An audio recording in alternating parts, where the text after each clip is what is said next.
Assalamualaikum warahmatullahi wabarakatuh. Pada video kali ini kita akan membahas mengenai balance. Apa itu balance? Nah, kita sering melihat kabel yang seperti ini, TRS. Kemudian di sini ada eh, menggunakan XLR. Jadi sebenarnya konektornya ada tiga, satu, dua, tiga. Ini juga satu, dua, tiga. Kalau kita buka kabel di dalamnya itu juga ada satu, dua, tiga. Nah, begini. Ini kalau yang mono ya, seperti ini kabelnya cuma dua. Dan ini bisa untuk mono, bisa untuk unbalance. Kalau yang ini balance. Balance, ini balance.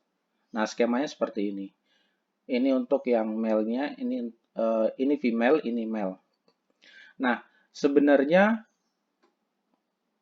mengapa balance itu dibuat? Tujuannya untuk apa? Karena logikanya begini, kalau yang unbalance ini sudah cukup, untuk apa repot-repot dibuat balance yang mana akan menyebabkan biayanya menjadi besar. Nah, kita lihat seperti ini. Jadi ketika sebuah sinyal audio analog itu ditransmisikan, dia akan seperti ini. Idealnya sinyal yang diterima itu sama dengan sinyal yang dikirim. Tetapi itu ideal. Nah, realitanya tidak selalu ideal. Realitanya sinyal yang dikirim itu di jalan itu akan timbul yang namanya noise. Seperti apa? Kita lihat seperti ini. Nah, semakin besar noise-nya, maka sinyalnya akan menjadi terganggu. Nah, kita bisa lihat seperti ini. Nah, ini akan lebih parah lagi apabila eh, level atau amplitude dari noise-nya itu melebihi dari sinyal. Kalau kita sering mendengar istilah SNR, jadi SNR itu adalah perbandingan antara level sinyal dengan level noise-nya. Jadi semakin besar SNR, semakin baik pula kualitas dari sinyal itu. Jadi SNR itu sinyal to noise ratio. Jadi perbandingan antara sinyal dengan noise-nya. Nah, karena pada realitanya noise ini tidak bisa dihindari di dalam transmisinya, bagaimana jika di ujung eh, noise ini bisa dihilangkan? Atau adakah cara untuk menghilangkan noise ini? Jadi di jalan noise ini pasti ada, tetapi bagaimana ketika di ujung itu tidak ada? Nah, sebenarnya banyak caranya. Yang pertama, kalau sinyal analog ini kita konversikan menjadi sinyal digital, maka tentu saja di ujung pada transmisi noise ini tidak bisa mengganggu sinyal digital dan di ujung tentu saja akan diterima sinyal yang sama dengan yang ditransmisikan. Tetapi bagaimana untuk pengiriman sinyal analog? Jadi pengirim dan penerimanya hanya mensupport analog saja. Atau dengan pertimbangan seperti ini. Oke, si pengirim dan si penerima bisa sama-sama menggunakan sinyal digital. Tetapi sinyal digital itu pasti ada namanya latensi. Latensi itu tidak bisa dihilangkan, pasti ada. Kalaupun ada yang mengatakan zero latensi, itu sebenarnya tidak ada. Tidak ada zero latensi. Latensi tetap ada karena pada prinsipnya semua proses itu butuh waktu. Itu sudah hukum alam. Tidak bisa dilanggar oleh siapapun kecuali Tuhan. Karena yang menciptakan hukum itu adalah Tuhan. Jadi kita harus patuh dengan hukum tersebut. Oke, kita berbicara mengenai bagaimana cara menghilangkan noise ini pada penerima. Nah, ternyata ada cara yang konsepnya sangat sederhana, yaitu sinyal yang akan dikirimkan ini di-invert. Di-invert ini artinya dibalik, polaritasnya dibalik. Jika ini polaritasnya naik, di sini akan turun. Kalau di sini turun, di sini naik. Nah, ini level sinyalnya sama, hanya polaritasnya saja yang beda. Baik itu amplitude, fasa, maupun frekuensinya ini sama. Jadi kedua sinyal ini sebenarnya sama, hanya polaritasnya saja yang berbeda. Kemudian, eh, kedua sinyal yang mempunyai polaritas yang berlawanan ini sama-sama dikirim, seperti ini. Jadi, kedua sinyal ini sama-sama dikirim di jalan sama-sama menerima noise dengan polaritas yang sama, kemudian amplitude, fasa, dan frekuensi juga sama. Nah, maka kedua sinyal ini akan mengalami noise seperti ini. Ini sinyal yang aslinya, ini adalah sinyal yang sudah di-invert tadi, yang polaritasnya dibalik. Nah, kemudian kita sudah mendapatkan dua buah sinyal. Nah, operasinya seperti apa? Kalau kedua sinyal ini digabungkan, maka sinyalnya yang hilang. Yang ada hanya noise-nya. Tetapi tujuan kita sebenarnya kan bagaimana noise-nya yang hilang. Nah, caranya sinyal yang tadi hasil inversi tadi, yang polaritasnya dibalik, nah di ujung atau di sisi penerima, ini dibalik lagi, seperti ini. Jadi ini adalah sinyal dari sinyal aslinya, kemudian ini adalah sinyal yang sudah di apa tadi dibalik polaritasnya, dan ini polaritasnya dibalik lagi gitu. Setelah polaritasnya dibalik lagi, kemudian sinyal yang aslinya dengan sinyal yang polaritasnya sudah dibalik dua kali, yaitu dibalik sebelum ditransmisikan dan dibalik lagi setelah diterima, ini digabungkan. Hasilnya seperti ini. Nah, berarti di sini apa? Yang di sini ada sebuah operasi yang akan melemahkan atau menghilangkan noise itu. Nah, apa perbedaan antara sinyal hasil dengan sinyal aslinya? Ternyata sinyal aslinya atau sinyal hasilnya ini dua kali sinyal hasilnya. Mengapa dua kali? Karena sebenarnya dia dikali dua di sini uh, di invert, kemudian di sini di invert lagi, kemudian dijumlahkan. Berarti kan secara matematis ini hitungannya menjadi dua kali sinyal aslinya. Tetapi jangan lupa di dalam transmisi itu kan ada namanya peredaman. Artinya bisa saja sinyal hasilnya ini justru lebih lemah daripada sinyal aslinya karena di transmisi mengalami peredaman. Jadi seperti ini, semakin panjang kabelnya, ini semakin besar pula redamannya. Nah, kita sudah mendapatkan hasil secara matematis bahwa sinyal hasil ini sama dengan sinyal yang dikirim atau noise-nya sudah hilang. Sudah hilang, berarti kalau kita mau menaikkan atau menurunkan levelnya, kita tinggal mengatur saja di perangkatnya. Yang namanya gain control atau mungkin levelnya dan sebagainya. Itu bisa diatur sebenarnya di sisi penerimanya. Nah, tapi jangan lupa kita berbicara dalam kondisi ideal. Jadi ideal itu artinya seperti yang kita inginkan, seperti yang kita pikirkan, seperti yang kita harapkan. Tetapi ada faktor yang menyebabkan kenyataannya itu tidak seperti yang kita harapkan. Itu adalah kondisi real.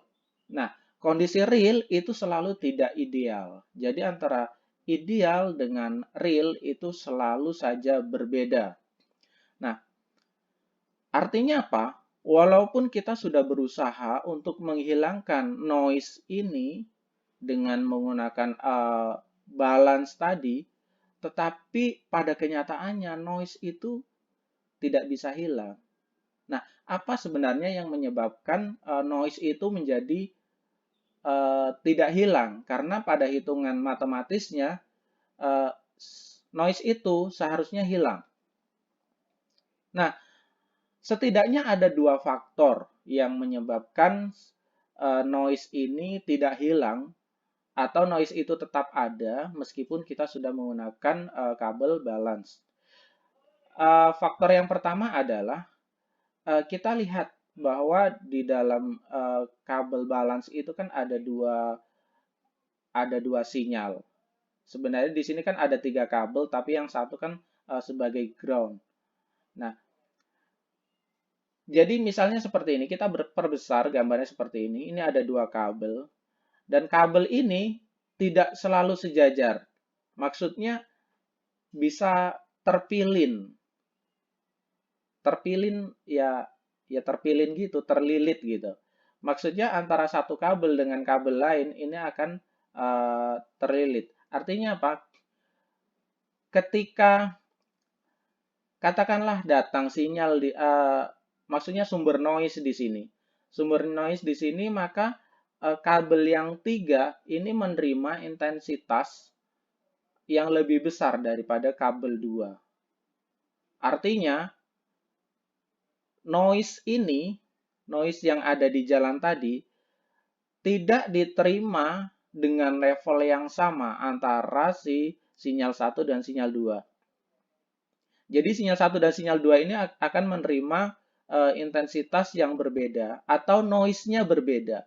Nah, kalau noise-nya berbeda, bagaimanapun kita lakukan operasi matematika seperti ini, maka di sini tidak akan nol noise-nya. Jadi noise-nya akan tetap ada. Itu yang pertama, yaitu antara sinyal 1 dan sinyal 2 menerima noise yang tidak sama. Tidak sama dalam arti intensitasnya.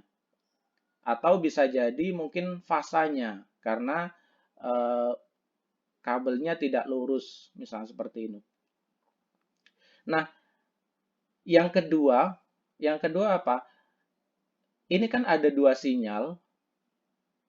Memang awalnya sama, sinyal ini awalnya sama, tetapi karena satu polanya dibalik, itu akan menjadi 2 buah sinyal yang berbeda. Di dalam kabel ini akan dikenali bahwa ini adalah 2 sinyal yang berbeda.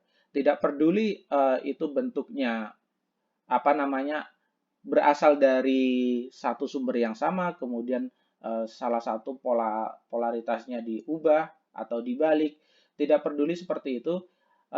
Yang penting adalah di sini ada 2 buah sinyal yang berbeda. Nah, di dalam transmisi sinyal menggunakan kabel untuk sinyal analog yang ditransmisikan berdasarkan tegangan listrik, maka di sini akan muncul namanya crosstalk. Apa itu crosstalk? Kalau bahasa Indonesianya crosstalk itu adalah cakap silang. Jadi 2 buah sinyal yang ditransmisikan pada jalur yang berdekatan dan keduanya saling mengganggu. Jadi kalau saya sedang rekaman video, kemudian ada penjual roti lewat, suaranya masuk seperti ini, masuk ke dalam video ini, berarti dianggap itu adalah suara pengganggu. Demikian pula crosstalk tadi. Jadi sinyal 2 mempengaruhi sinyal 3 dan sinyal 3 mempengaruhi sinyal 2. Nah, masalahnya apa? Bukankah keduanya berasal dari sinyal yang sama, hanya fasanya yang dibalik? Kalau crosstalk, ya paling-paling hanya akan melemahkan atau akan saling melemahkan atau akan saling menguatkan. Ya, tidak semudah itu Ferguson, karena pada kenyataannya sebuah material itu membutuhkan waktu untuk merespon sesuatu. Jadi seperti ini. Sinyal 1 mempengaruhi sinyal 2. Nah, mempengaruhinya apa? Nah, crosstalk itu setidaknya ada tiga, yaitu secara induktif, yang kedua secara kapasitif, yang ketiga secara konduktif. Oke, secara konduktif kita anggap tidak ada karena kedua sinyal tersebut sudah diisolir. Jadi di sini kan ada dua buah kabel ya. Di sini ada isolator, di sini ada pembungkus, ada pemungkus. Nah, kedua sinyal ini terisolir. Artinya secara konduktif tidak akan mungkin terjadi. Tapi bagaimana untuk crosstalk kapasitif? Kan bisa saja ini mempengaruhi sinyal pertama mempengaruhi sinyal yang kedua. Atau secara induktif. Jadi eh, sinyal satu ini kan sebenarnya sinyal listrik. Dia akan menimbulkan medan listrik, kemudian medan listrik itu berubah menjadi akan mempengaruhi medan magnet dan di sinyal 2, di kabel 2 maksudnya, ini medan magnet akan berubah lagi menjadi medan listrik lagi. Artinya eh, kedua sinyal ini saling mengganggu itu secara induktif. Nah, sayangnya kabel 2 itu merespon uh, sinyal atau efek yang ditimbulkan oleh kabel pertama tadi itu juga membutuhkan waktu. Walaupun waktunya sekian piko atau sekian nanosecond atau bahkan lebih kecil dari itu, tetap saja ada namanya delay. Dan karena delay tadi, maka uh, noise yang diterima oleh uh, maksudnya noise yang disebabkan oleh jalur yang lain itu tidak satu fasa dengan sinyal pada jalur itu sendiri. Misalnya begini, sinyal 1 menimbulkan noise untuk sinyal 2. Tetapi karena tadi material itu membutuhkan waktu untuk meresponsnya, maka si sinyal 2 dengan sinyal 1 ini tidak di satu fasa yang sama. Karena fasanya tidak sama, maka operasi penguatan atau pelemahan itu tidak sepenuhnya berjalan dengan baik. Artinya tidak ideal lah gitu. Dengan kata lain, ya sinyal pertama bisa menjadi noise bagi sinyal kedua dan sinyal kedua juga bisa menjadi noise bagi sinyal pertama. Tetapi tentu saja yang seperti itu juga sudah diantisipasi. Artinya kabel balance ini ya tidak sejelek apa yang saya ceritakan tadi. Pasti para pembuat akan mendesain bagaimana cara membuat kabel balance ini yang mendekati ideal. Mereka pasti akan melakukan riset dan ya karena riset itu nanti akan menimbulkan biaya dan akan mengurangi apa namanya uh, mengurangi waktu untuk mereka menjual produknya, maka akibatnya apa? Akibatnya ya mereka akan menjual produknya dengan harga yang lebih mahal daripada produk serupa yang dibuat oleh produsen lain. Nah, itulah mengapa ketika kita membeli kabel harganya bisa macam-macam. Ada yang harganya cuma 25.000, ada yang harganya di atas 50.000, bahkan ada yang harganya itu di atas 1 juta. Apa yang membedakan? Ya, inilah tadi salah satunya. Salah satunya adalah bagaimana kabel ini bisa memiliki karakteristik ideal. Artinya, ketika secara matematis sudah dihitung seperti itu, maka kabel ini akan bekerja tepat seperti itu. Jadi, memang noise-nya ini akan hilang atau setidaknya ya sangat kecil. Nah, inilah sebenarnya konsep dari balance tadi. Jadi mengapa di dalam kabel balance itu sebenarnya ada 3 kabel, yaitu satu ground dan 2 sinyal, ya sebenarnya untuk memenuhi konsep tadi, bahwa ada sinyal 1 dan sinyal 2. Namun, ada pertanyaan, bagaimana kalau yang dibalik itu bukan sinyal yang tadinya dibalik? Seperti ini ya. Tadi kan sinyal pertama asli dikirimkan, kemudian sinyal yang kedua ini adalah sinyal yang pertama yang dibalik tadi. Nah, di sisi penerima yang dibalik itu adalah sinyal kedua. Bagaimana kalau yang dibalik itu ternyata adalah sinyal pertama gitu. Jadi seperti salah paham. Si penerima itu mengira bahwa itu adalah sinyal yang harus dibalik, tetapi bukan gitu. Apa akibatnya? Dan saya sudah melakukan simulasi. Silakan jika Anda mau melakukan simulasinya sendiri, silakan download simulatornya, ada pada deskripsi. Nah, ketika si penerima itu salah membalik sinyal, yang dibalik justru sinyal yang pertama, nah ini akan menyebabkan polaritas dari sinyal hasilnya ini akan berlawanan dengan sinyal aslinya. Nah, kalau polaritasnya berlawanan, apakah itu berpengaruh? Ada pengaruhnya, tetapi pengaruhnya ini relatif ya. Pertama, eh, polaritas yang terbalik ini kalau untuk suara dengan amplitude yang besar, kemudian frekuensi yang rendah, itu memang akan berpengaruh. Karena begini, ketika sinyal ini naik itu speaker itu akan tertarik ke dalam. Sedangkan ketika sinyal ini turun, ini speaker akan terdorong keluar. Jadi ibaratnya gini, ketika seorang memukul drum, kan seharusnya polaritas ini naik, yang menyebabkan speaker itu seperti dipukul dari arah luar. Dipukul dari arah luar sehingga speaker itu masuk ke dalam. Dan itu akan merepresentasikan bagaimana sebuah drum itu dipukul.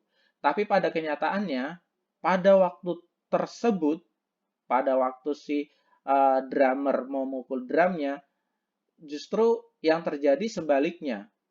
Jadi speakernya itu malah bukan seperti dipukul ke arah dalam, tetapi seperti dipukul ke arah luar gitu. Jadi di situ ada perbedaan bunyi yang dihasilkan antara tendangan ke dalam dengan tendangan keluar tadi. Karena ketika tendangan ke dalam itu si speaker atau ya speaker aktif tadi akan memadatkan atau mengkompres udara yang ada di dalam boxnya. Artinya tekanan udara di dalam itu akan menjadi besar. Nah, sebaliknya ketika speaker itu melakukan tendangan keluar, itu justru sebaliknya. Nah, tekanan udara yang ada di dalam boxnya ini akan menjadi kecil gitu. Menjadi kecil yang menyebabkan nanti udara akan masuk ke dalam melalui lubang yang sudah disediakan. Nah, itulah perbedaan antara kalau sinyalnya ini terbalik. Dan ini bisa saja terjadi pada kondisi normal ketika kita memasang kabel speakernya itu terbalik. Begitu. Jadi, apa efeknya? Ya, ada efeknya, tetapi efeknya ini akan relatif. Tadi pada suara dengan frekuensi rendah dan amplitude besar memang akan seperti itu perbedaannya. Tapi pada frekuensi yang cukup tinggi, kemudian amplitudenya juga tidak terlalu besar, keduanya sama sekali tidak bisa kita bedakan. Jadi jangan khawatir kalau masang kabel eh, masang kabel speaker itu terbalik. Jangan khawatir, jangan jangan takut itu akan membuat speaker menjadi rusak. Itu tidak akan terjadi. Hanya akan menyebabkan perbedaan suara. Nah, begitu saja. Nah, oke, saya pikir cukup sekian video kali ini. Bagi yang eh, ingin mencoba sendiri bagaimana simulasi balance ini, silakan mendownload simulator yang disediakan pada deskripsi video ini, dan sampai jumpa pada video-video berikutnya. Terima kasih.